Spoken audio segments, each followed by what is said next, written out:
கர்த்தருடைய பரிசுத்த நாமத்திற்கு மிகுந்த மகிமை உண்டாவதாக. வேதத்தின் ஞானத்திற்காக சங்கீதத்தின் புஸ்தகம் 34 அதிகாரம் 6வது வசனம். சங்கீதத்தின் புஸ்தகம் 34 அதிகாரம் 6வது வசனம். இந்த ஏழை கூப்பிட்டான், கர்த்தர் கேட்டு அவனை அவன் இடுக்கண்களுக்கெல்லாம் நீங்களாக்கி ரட்சித்தார். இந்த ஏழை கூப்பிட்டான், கர்த்தர் கேட்டு அவனை அவன் இடுக்கண்களுக்கெல்லாம் நீங்களாக்கி ரட்சித்தார். இன்றைய நாளின் செய்தியின் தலைப்பு, இந்த ஏழை கூப்பிட்டான். கர்த்தருடைய பரிசுத்த நாமத்திற்கு மிகுந்த மகிமை உண்டாவதாக. எனக்கருமையான தேவனுடைய ஜனமே, ஆண்டவர் இந்த வார்த்தையை நம்மத்திலே பேசும்படி எல்லாமுள்ள தேவன் அவர் சித்தம் கொண்டிருக்கிறபடினால் நான் தேவனை துதிக்கிறேன். இந்த நாளிலேயும் தேவனுடைய வார்த்தை நம்மத்தில் இறங்கி வந்தபடினாலும் தேவனை துதிக்கிறேன். இந்த வசனம் அருமையாய் சொல்லுகிறது, இந்த ஏழை கூப்பிட்டான், கர்த்தர் அவனுக்கு செவி கொடுத்தார், அவன் கூப்பிடுதலை கவனித்தார் என்று வேதம் சொல்லுகிறது. இந்த வசனத்தின் அடிப்படையிலே நாம் பார்ப்போமானால், தேவன் பெரியவர்களுக்கும் பலம் வாய்ந்தவர்களுக்கும் பரிசுத்தவான்களுக்கும் தெய்வ பிள்ளைகளுக்கும் உலகத்தில் இருக்கிற ஐஸ்வர்யவான்களுக்கு மட்டுமல்ல, ஏழையின் ஜெபத்தையும் தேவன் அங்கீகரிக்கிறார் என்பதை நாம் அறிந்து கொள்ள முடியும். ஆனால் இந்த வார்த்தையை சொல்லுகிற மனிதன் யார்? இந்த வார்த்தையை சொல்லுகிற மனிதன் தாவீது. அவன் ராஜாவாக இருந்த காலத்தில் இந்த பாடலை, இந்த வார்த்தையை அவனுடைய இருதயத்தில் இருந்து தன்னுடைய வாயினால் அவன் உச்சரித்து சொல்லுகிறான். ஒரு ராஜா இந்த வார்த்தையை சொல்ல வேண்டிய காரியம் என்ன? அவனுடைய அஸ்திபாரம், அவனுடைய ஆஸ்திகள், அவனுடைய பொருளாதாரம் ஒரு நாளும் அவனை விட்டு எடுக்கப்படவில்லை. அவன் போன எல்லா யுத்தத்திலும் ஜெயத்தை கொடுத்தார். 1 சாமுவேல் 30:8 கூட வாசிக்கும் பொழுது கூட தாவீது சகலத்தையும் இழந்தான். ஆனால் அதே 1 சாமுவேல் 30:19 வாசிக்கும் பொழுது இழந்த எல்லாவற்றையும் சகலத்தையும் திருப்பிக் கொண்டான் என்று வேதம் சொல்கிறது. ஆனால் அவன் ஏழையாவதற்கு காரணம் என்ன? ஒரு தேவ பிள்ளையினுடைய வாழ்க்கை ஒரு ஏழ்மை நிலவரத்தில் இருக்க காரணம் என்ன? ஏன் தாவீது தன்னை ஒரு ஏழையாக காண்பித்துக் கொள்கிறான்? தன்னை ஏழை என்று அவன் தேவனுக்கு முன்பதாக தன்னை நிரூபித்து காண்பித்து கொடுத்து கொண்டிருக்கிறான். இந்த நாளிலேயும் ஆவிக்குரிய வாழ்க்கையில் இருக்கிற எத்தனை பேருடைய வாழ்க்கை ஐஸ்வர்யத்தை எட்டிவிட்டதா? இல்லாவிட்டால் ஒரு முன்னேற்றத்திற்கும் ஒரு செழிப்பின் காரியத்திற்கும் நேராய் திரும்பி விட்டதா என்று திரும்பி பார்ப்போமானால், அநேகருடைய வாழ்க்கையில் ஒரு ஏழ்மை தலைமை இன்று மாறவில்லை. 2 விதமான ஏழ்மை உண்டு. ஒன்று எழுத்தின்படியான ஏழ்மை, மற்றொன்று ஆவிக்குரிய பிரகாரமான ஏழ்மை. எழுத்தின்படியான ஏழ்மை என்றால் என்ன? அதுதான் பொருளாதாரத்தில் சரியான வளர்ச்சி இல்லாத ஒரு காரியம். ஏழை என்றவனுக்கு இன்னொரு அர்த்தம் உண்டு, எளியவன் என்று மற்றொரு அர்த்தம் உண்டு. ஆவிக்குரிய ஏழை என்றால் என்ன? அதுதான் ஆவிக்குரிய வாழ்க்கையில் சரியான ஒரு வளர்ச்சி இல்லாத ஒரு நிர்பந்தமான மனிதனாய் காணப்படுகிறான். எனக்கருமையான தேவனுடைய ஜனமே, இந்த கூட்டத்திற்கு வந்திருக்கிற, இந்த ஜெபத்திற்கு வந்திருக்கிற நீங்கள் யாராய் வேண்டுமானாலும் இருக்கலாம், எப்படிப்பட்ட சூழ்நிலையில் வேண்டுமானாலும் இருக்கலாம். ஆனால் ஆண்டவர் சொல்லியிருக்கிறார், நான் ஏழைகளின் ஜெபத்தை புறக்கணிக்கிற தேவன் அல்ல. உலகம் உங்களுடைய ஜெபத்தை புறக்கணிக்கலாம். ஏழைகளை ஆளுகிற துஷ்ட மனிதன் கெட்சிக்கிற சிங்கத்திற்கு ஒப்பானவன் என்று வேதம் சொல்லுகிறது. அப்படியானால் ஏழைகளை தாறுமாறாய் ஆளுகிற மனிதர்களும் உண்டு. ஆனால் நம்மளுடைய தெய்வம் மனிதருக்கு அப்பாற்பட்ட தேவனாய் காணப்படுகிறார். இந்த ஏழை கூப்பிட்டான் என்று தாவீது தன்னைத்தானே சொல்லிக் கொள்கிறான். ஏன் தாவீது இந்த வார்த்தையை சொல்ல வேண்டும் என்று சொல்லி 2 விதமான ஏழைகளை உங்கள் கண்முன்பதாக காண்பிக்க கர்த்தருக்குள் பிரயாசப்படுகிறேன். ஏன் தாவீது இந்த வார்த்தையை சொல்ல வேண்டும்? இந்த சங்கீதம் 34 அதிகாரம் தலைப்பு பகுதியை வாசித்து பார்ப்பீர்களானால், அவனுடைய மகன் அப்சலோம் வேஷம் மாறி தாவீதை துரத்தும் பொழுது அவன் பாடின ஒரு பாடல்தான் இந்த பாடல். சங்கீதம் 34 தலையங்க பகுதியை நீங்கள் வாசித்து பார்த்தால் தெளிவாய் வேதத்தில் எழுதப்பட்டிருக்கிறது. அவனுடைய சொந்த மகனே அவனுக்கு விரோதமாக மாறி அவனை பழிவாங்க வேண்டும் என்று சொல்லி அவனை கண்ணில் காணவிடாமல் விரட்டி அடிக்கிறான். வேதம் தெளிவாய் சொல்லுகிறது, தாவீது வனாந்தரத்தில் செருப்பு இல்லாமல் ஓடி போனான். பாதரட்சை கூட, செருப்பு கூட போடாம தாவீது வனாந்தரத்தில் ஓடினான். இந்த நிலவரத்தை எல்லாம் எண்ணிதான் தாவீது சொல்லுகிறான், இந்த ஏழை கூப்பிட்டேன். கர்த்தர் எனக்கு மறு உத்தரவு கொடுத்தார். இன்றைக்கும் உங்களுடைய ஆவிக்குரிய வாழ்க்கையிலே உங்களை நம்பினவர்கள், நீங்கள் நம்பினவர்கள் உங்களை கண்ணில் காணவிடாமல் விரட்டலாம். அவர்களுடைய காரியத்தை நிமித்தம் உங்களுடைய வாழ்க்கையில் ஒரு துக்கம் வந்திருக்கிறதை நீங்கள் உணர்ந்து கொண்டிருக்கலாம். என்னுடைய வாழ்க்கை முடிவுக்கு வந்ததென்று நீங்கள் சொல்லிக் கொண்டு இருக்கலாம். என்னுடைய வாழ்க்கை வனாந்தரத்தை நோக்கி வர ஆரம்பித்து விட்டது. நான் இவர்களை தான் நம்பினேன், இவர்கள்தான் எனக்கு உதவி செய்வார்கள் என்று இருந்தேன். என்னுடைய மாம்சம், என்னுடைய சொந்த ரத்தம், என்னுடைய அணுக்கள், என்னுடைய ஜீவன், என்னோட அப்பம் புசித்தவன், என்னால் உயர்ந்தவன், என்னால் ஆசீர்வதிக்கப்பட்டவன் என்னை என்றைக்கும் கைவிட மாட்டான் என்று நான் நினைத்திருந்தேன். யாரை நான் அதிகமாய் நேசித்தேனோ அவர்களை எனக்கு பகைஞனாய் மாறினார்கள். அவர்கள் நிமித்தமாய் என்னுடைய எழுத்தின்படியான வாழ்க்கையில் நான் பல ஆசீர்வாதங்களை இழந்து போயிருக்கிறேன். பல நன்மைகளை நான் இழந்து போயிருக்கிறேன். இடைப்பட்ட நாட்களில் நான் ஒரு ஊழியக்காரை சந்தித்தேன். அவர் சொன்ன ஒரு காரியம் எனக்கு மிகவும் ஆச்சரியமாய் இருந்தது. அவருக்கு ஒரு ஆலயத்தை கட்ட வேண்டும் என்று பல வருடங்களாய் அவருடைய மனதில் ஒரு பெரிய ஒரு நன்மை, ஒரு எண்ணம் அவருக்குள் ஓடிக்கொண்டு இருந்தது. திடீரென்று ஒரு மனிதர் வந்தார். வந்து, நான் இந்த இடத்துல பணிபுரிகிறேன், இந்த மாதிரி கஷ்டப்படுகிற ஊழியர்களுக்கு நாங்கள் ஆலயம் கட்டி தருகிறோம். ஆனால் உங்களுடைய கையில் ஏதாவது இருக்க வேண்டும். நீங்கள் முதலாவது எதையாவது விதைத்தால்தான் நாங்கள் ஆலயத்திற்கென்று ஏதாவது செய்ய முடியும் என்று சொல்லி அதற்குரிய டாக்குமெண்ட் எல்லாவற்றையும் காண்பித்து இவர் அதை பார்த்தவுடன் நம்பிவிட்டார். நம்பினவுடன் இவர் கையில் இருந்த ஒரு 50,000 ரூபாயை, கடன் வாங்கி வைத்திருந்த ஒரு 50,000 ரூபாயை அந்த மனிதனுடைய கரத்தில் கொடுத்தார். அவர் கொடுத்தவுடன் 10 நாட்களுக்குள்ளாக நடந்தது என்ன தெரியுமா? அவனுடைய தொடர்பு துண்டிக்கப்பட்டது.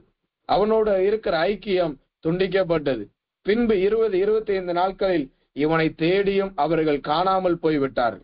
அவனை தேடி தேடி பார்த்தார்கள், காணாமல் போய்விட்டான். நடந்தது என்ன தெரியுமா? அவர் என்னிடத்தில் சொன்ன ஒரு வார்த்தை, அவன் என்னுடைய காலேஜ் மேட், அவன் என்னோடு நெருங்கி பழகின சிநேகிதன்.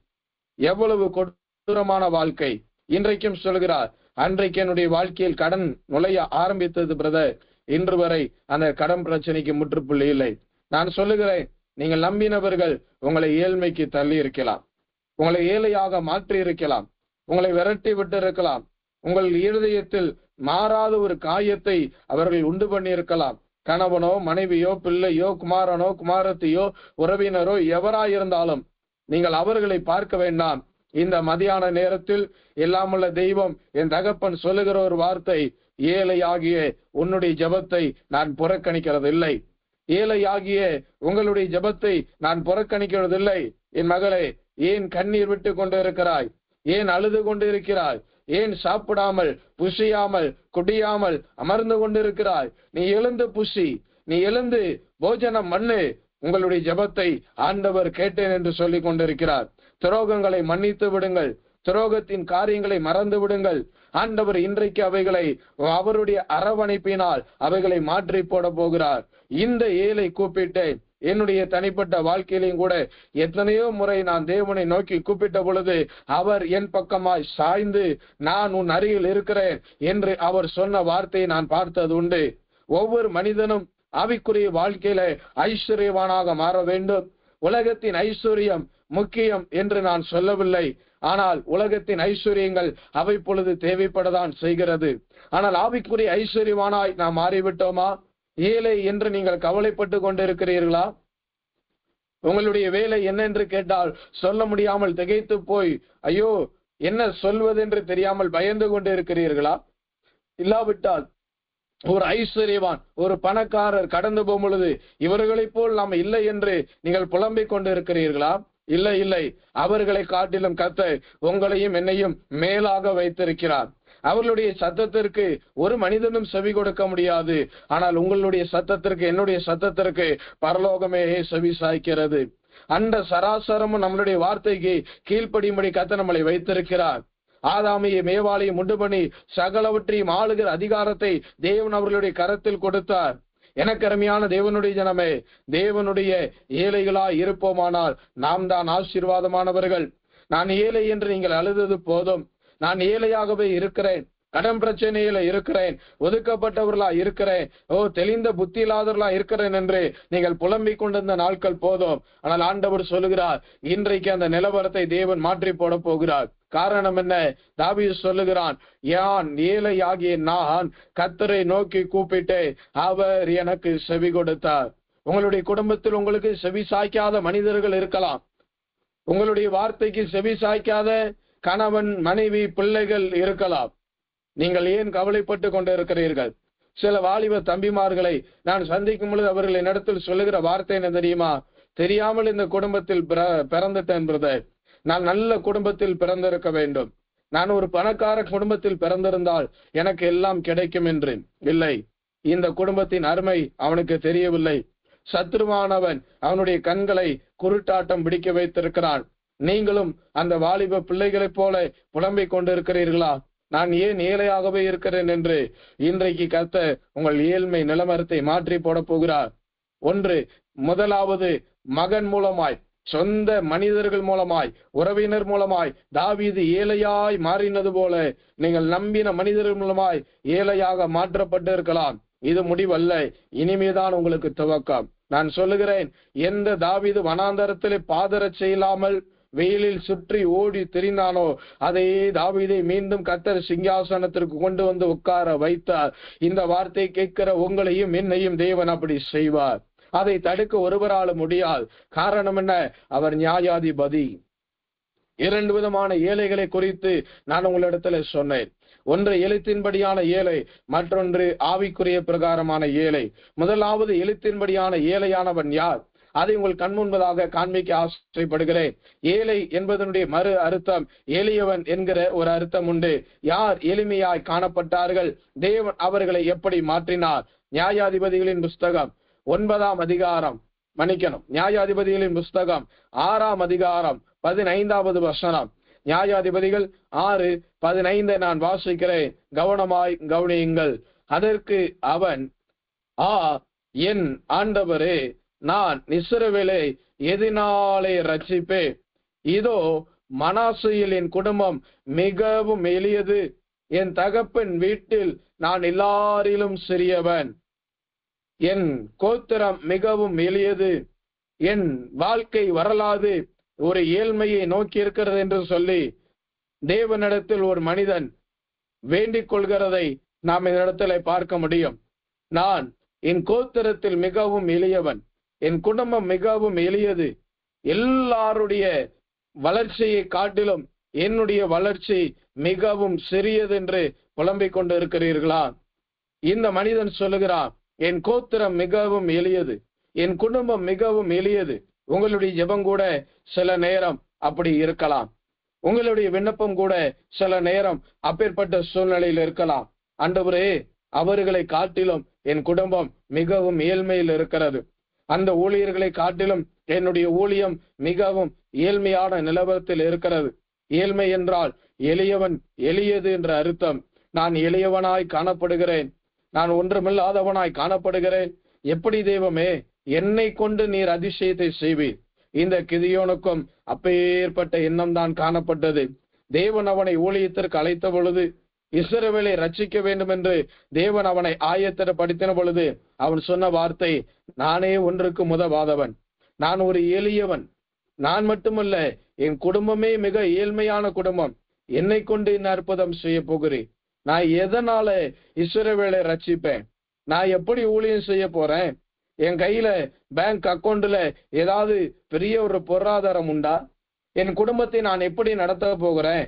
என்னுடைய பின்னாடி எனக்கு பின்புலம் யாராவது உண்டா? நான் மிகவும் ஏழ்மையானவன் என்று மனாசேயின் கோத்திரத்தை சேர்ந்த அந்த கிதியோன் சொன்னது போல நீங்கள் புலம்பிக் கொண்டு இருக்கலாம். நீங்கள் கவலைப்படாதிருங்கள். ஆண்டவர் ஒரு வார்த்தையை காண்பிக்கிறார்.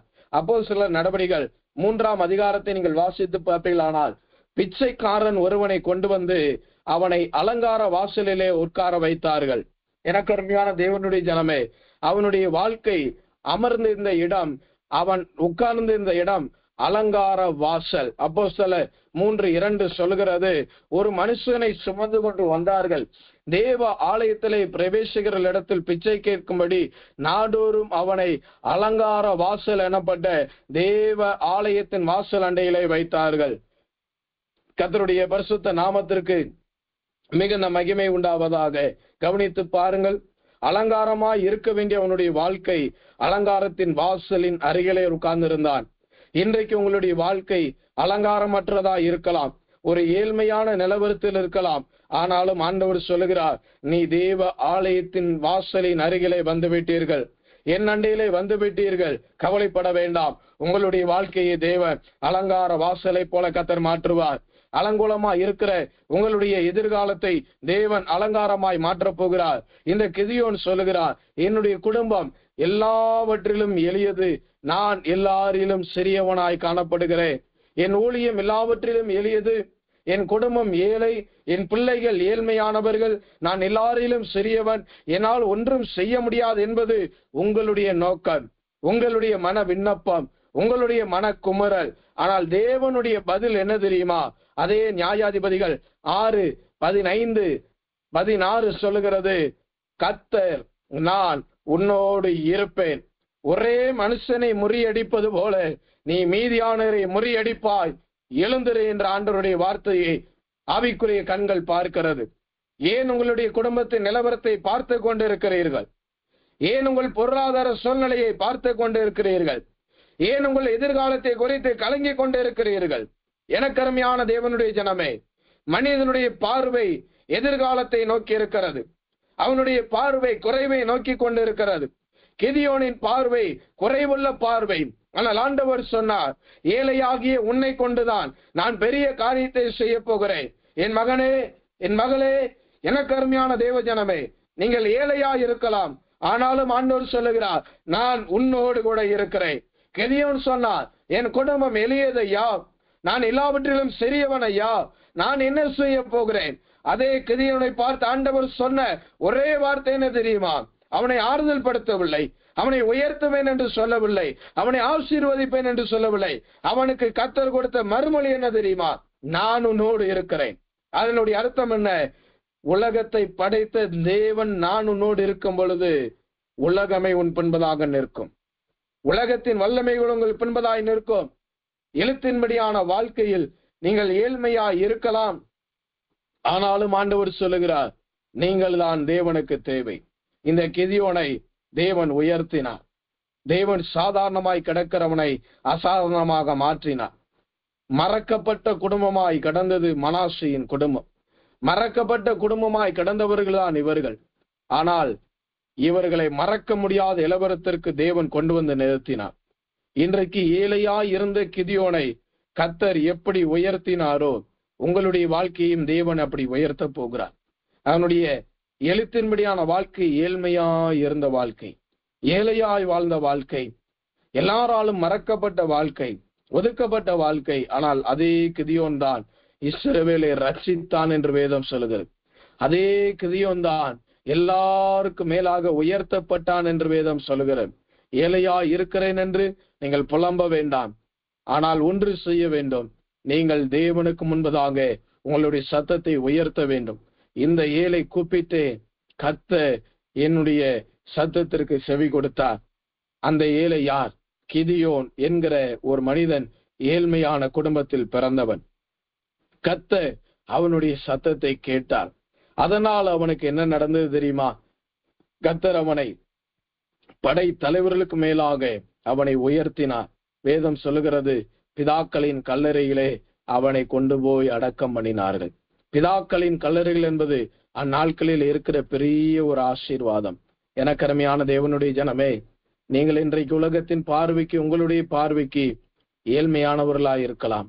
ஆனாலும் ஆண்டவர் சொல்லுகிறார், நீங்கள் உங்களுடைய பார்வையில் எப்படிப்பட்டவர்களாய் இருந்தாலும் உங்களுடைய ஜெபம் உங்களை உயர்த்துகிற ஜெபமாய் மாறப்போகிறது. உங்களுடைய ஜெபம் உங்களை உயர்த்துகிற ஜெபமாய் மாறப்போகிறது. உங்கள் ஏழ்மையான நிலவரத்தை எல்லாவற்றுக்கும் மேலாக உயர்த்தி வைக்க போகிறார், உயர்த்தி வைக்க போகிறார். நியாயாதிபதிகள் 8:28 சொல்லுகிறது, கிதியோனின் நாட்களில் 40 வருஷம் அமைதலாய் இருந்தது. கிதியோனின் நாட்களில் 40 வருஷம் அமைதலாயிருந்தது. ஒரு ஏழையின் ஜெபத்தின் நிமித்தம் அவனுடைய குடும்பத்தை தேவன் ஆசீர்வதித்தது மட்டுமில்லாமல் அவன் நிமித்தமாய் ஒரு தேசத்தை ஆசீர்வாதத்திற்கு கொண்டு வந்தார். நீங்கள் ஏழை ஏழை என்று சொல்லிக் கொண்டிருந்தது போதும். நீங்கள் ஏழையா வேண்டுமானாலும் இருந்துவிட்டு போங்கள். ஆனால் தேவனுடைய பார்வையில் கர்த்தர் உங்களோடு இருக்கிறார் என்பதை அவர் உறுதிப்படுத்துவார். கர்த்தர் உங்களோடு இருக்கிறார் என்பதை அவர் உறுதிப்படுத்துவார். எந்த சூழ்நிலையிலும் மனம் உடைந்து போகாதிருங்கள். உங்கள் நம்பினவர்கள் உங்களை ஏழ்மையான நிலவரத்திற்கு கொண்டு வந்து விட்டு இருக்கலாம். உங்கள் கையில் இருக்கிற நிலங்கள், பொருட்கள், ஆசிகள், ஐஸ்வர்யங்கள் எல்லாவற்றையும் பறித்து கொண்டு உங்களை விரட்டி விட்டு இருக்கலாம். ஆனால் ஆண்டவர் சொல்லுகிறார், போகட்டும் மகனே, போகட்டும் மகளே, எல்லாம் போகட்டும், எல்லாவற்றையும் உண்டாக்கின நான் உன்னோடு கூட இருக்கிறேன். கிதியோனே, நீ குடும்பத்தில் சிறியவன், ஆனால் என் பார்வையில் பெரியவன். கிதியோனே, உன் கோத்திரம் எளியது, உன் குடும்பம் எளியது, ஆனால் என் பார்வையில் நீ விலையேறப்பெற்றவன். அவர் எளியவனை உயர்த்துகிற தேவன், குப்பையிலிருந்து தூக்கி விடுகிற தேவன் நம்மளுடைய தேவன். ஏழை ஜெபத்தை கேட்கிற தேவன் உங்களுடைய ஜெபத்தை கேட்கிறார். கர்த்தருடைய பரிசுத்த நாமத்திற்கு மகிமை உண்டாவதாக. இது எழுத்தின்படியான ஒரு ஏழையினுடைய ஒரு வாழ்க்கை. இந்த ஏழை என்கிற கிதியோன் கர்த்தரை நோக்கி கூப்பிட்டான். கர்த்தர் அவனை உயர்த்தினார். அவன் நிமித்தம் தேசத்திற்கு ஒரு அமைதலை கொடுத்தது போல உங்களுக்கும் ஒரு உயர்வையும், உங்கள் நிமித்தமாய் தேசத்திற்கும் உங்கள் சுற்று வட்டாரத்திற்கும் ஒரு பெரிய அமைதலை தருவார். இது எழுத்தின்படியான ஒரு ஏழ்மையான ஏழையின் நிலவரத்தை காண்பிக்கிறது. ஆவிக்குரிய ஏழைகள் யார்? அதுதான் இன்றைக்கு ரொம்ப முக்கியம். அதே சங்கீதம் 34 அதிகாரம் 6வது வசனத்திற்கு நாம் திரும்பி வருவோமாக. சங்கீதத்தின் புஸ்தகம் 34 அதிகாரம் 6வது வசனத்தை வாசித்து பார்ப்போமானால், இந்த ஏழை கர்த்தரை நோக்கி கூப்பிட்டான். கர்த்தர் அவனை கேட்டு அவன் இடுக்கண்களுக்கெல்லாம் நீங்களாக்கி ரட்சித்தார். 5வது வசனம் சொல்லுகிறது, அவர்கள் அவரை நோக்கி பார்த்தார்கள், பிரகாசம் அடைந்தார்கள், அவர்கள் முகங்கள் வெட்கம் அடையவில்லை. எனக்கு அருமையான தேவனுடைய ஜனமே, ஒரு ஆவிக்குரிய ஏழை என்பவன் யார்? ஆவிக்குரிய ஏழை என்கிறவன் இடுக்கண்களினால் அகப்பட்ட மனிதன், பிரச்சனைகளினாலும் போராட்டங்களினாலும் நிறைந்த ஒரு மனிதன். இன்னும் தெளிவாய் ஒருபடி மேலே போய் சொல்ல வேண்டுமானால், ஆவிக்குரிய வாழ்க்கையில் வறுமை நிறைந்தவர்கள், வறுமை உள்ளவர்கள். எழுத்தின்படியான வாழ்க்கையில் எப்படி வறுமை வருகிறதோ அதே போல ஆவிக்குரிய வாழ்க்கையிலையும் ஒரு வறுமை வரத்தான் செய்கிறது. ஒரு வறண்ட நிலவரம் அவை பொழுது வரத்தான் செய்கிறது. ஒரு வறட்சியுள்ள ஒரு நிலவரம் ஏற்படத்தான் செய்கிறது. சில நேரம் ஆவிக்குரிய வாழ்க்கையிலே நம்மளுடைய ஜெபத்திற்கு பதில் கிடைக்காத பொழுது ஒரு வறுமை, ஒரு வெறுமை, ஒரு வறட்சி, ஒரு தண்ணீர் இல்லாத நிலவரம் போல உங்களுடைய வாழ்க்கை காணப்படலாம். ஆனால் ஆண்டவர் சொல்கிறார், ஆவிக்குரிய வாழ்க்கையிலையும் கிருபைகளற்றவர்களாய், வரங்களற்றவர்களாய், தாளந்தற்றவர்களாய், தேவனுடைய இரக்கமற்றவர்களாய், ஜெபத்திற்கு பதில் கிடைக்காதவர்களாய், வறுமையுள்ளவர்களாய் நீங்கள் வாழ்ந்தாலும் கர்த்தர் உங்களுடைய ஜெபத்தை இன்றைக்கு கேட்க போகிறார். ஆவிக்குரிய வாழ்க்கையில் கர்த்தர் உங்களை ஐஸ்வர்யவானாக தேவன் மாற்றப் போகிறார். ஆவிக்குரிய வாழ்க்கையில் உங்களை ஐஸ்வர்யவானாக தேவன் மாற்றப் போகிறார். ஆவிக்குரிய வாழ்க்கையில் ஏழையாயிருந்த மனிதன் யார்? ஏழையாக்கப்பட்ட மனிதன் யார்? அவன்தான் தாவீது. அவன்தான் தாவீது. சற்று யோசித்து பாருங்கள். கர்த்தர் அவனுக்கு பெரிய கிருபைகளை தந்தார் என்று வேதம் சொல்லுகிறது. ஆனால் அவனுடைய கூடாரமே விழுந்தது. அவனுடைய கூடாரமே விழுந்து போனது. எனக்கு அருமையான தேவனுடைய ஜனமே, உங்களுடைய வாழ்க்கையிலையும் பல நேரம் ஆவிக்குரிய வாழ்க்கையில் வளர்ச்சி இல்லாமல், ஒரு முன்னேற்றம் இல்லாமல், பெரிய தடை தடுமாற்றங்கள் காணப்பட்டு கொண்டிருக்கலாம். போராட்டங்கள் காணப்பட்டு கொண்டிருக்கலாம். பிரச்சனைகள் காணப்பட்டு கொண்டிருக்கலாம். மனமகிழ்ச்சி அற்றவர்களாய் காணப்பட்டு கொண்டிருக்கலாம். ஆனால் ஆண்டவர் சொல்கிறார், ஏழையாகிய உங்களுடைய ஜெபத்தை நான் ஒருபோதும் புறம்ப தள்ள மாட்டேன். தாவீது பெரிய கிருபைகளை பெற்றிருந்த மனிதன், சாதாரண கிருபைகள் அல்ல.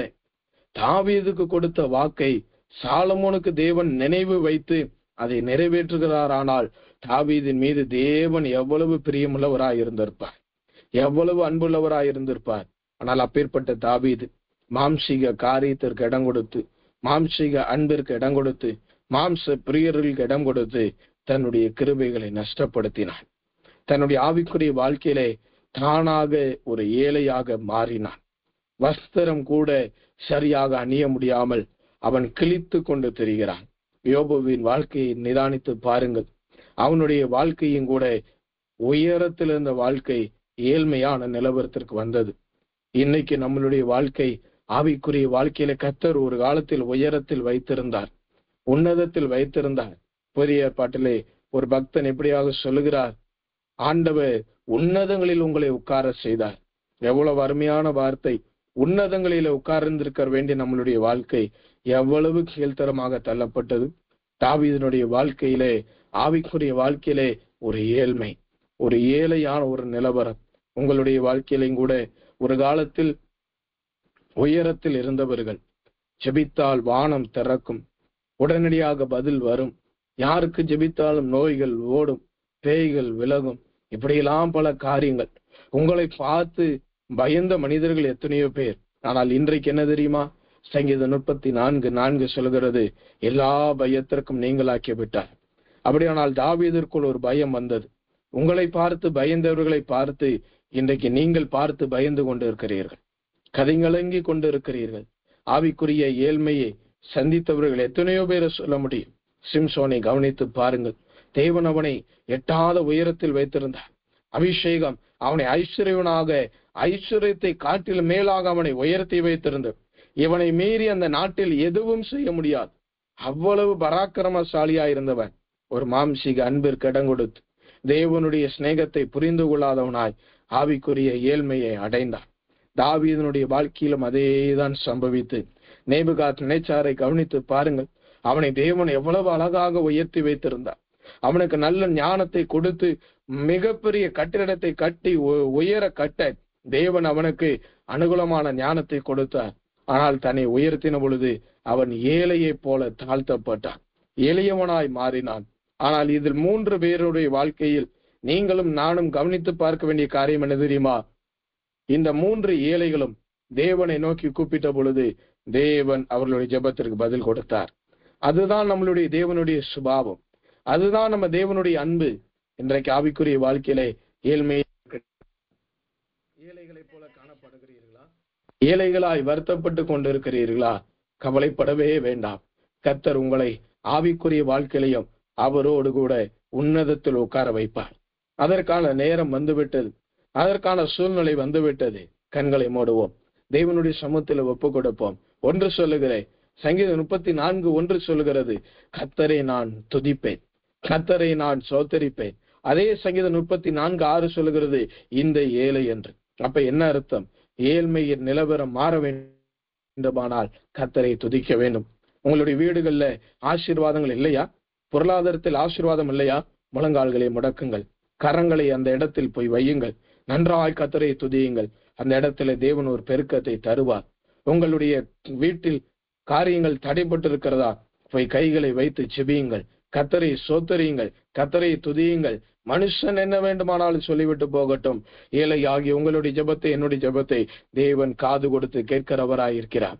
இந்த தாவீதினுடைய ஜெபத்தை கேட்ட தெய்வம், சிம்சோனின் ஜெபத்தை கேட்ட தெய்வம், நேபுகாத் நேச்சாரின் ஜெபத்தை கேட்ட தெய்வம் உங்களுடைய ஜெபத்தையும் என்னுடைய ஜெபத்தையும் கேட்க போகிறார். மனமகிழ்ச்சியாயிரு என்ற ஆண்டவருடைய வார்த்தையை பார்க்கிறேன். கண்களை மூடுவோம், எல்லாரும் கொஞ்ச நேரம் ஜெபம் பண்ணுவோம். எப்பேற்பட்ட ஏழ்மையானவர்களுடைய ஜெபத்தையும் கேட்கிற தேவன். சங்கீதத்தில வேறொரு பகுதியிலே வாசிக்கிறோம், ஜெபத்தை கேட்கிறவரே மாம்சமான யாவரும் உம்மிடத்தில் வருவார்கள். ஆம், நாம் மாம்சத்தில் உண்டு பண்ணப்பட்டவர்கள். நாம் ஏழையா இருந்தாலும் தேவன் நம்மளுடைய ஜெபத்தை கேட்பார். அவர் அதை புறக்கணித்து தள்ள மாட்டார். கண்களை மூடி எல்லாரும் நல்ல ஒரு அபிஷேகத்திற்கு ஒப்பு கொடுத்து ஜெபம் பண்ணுவோம்.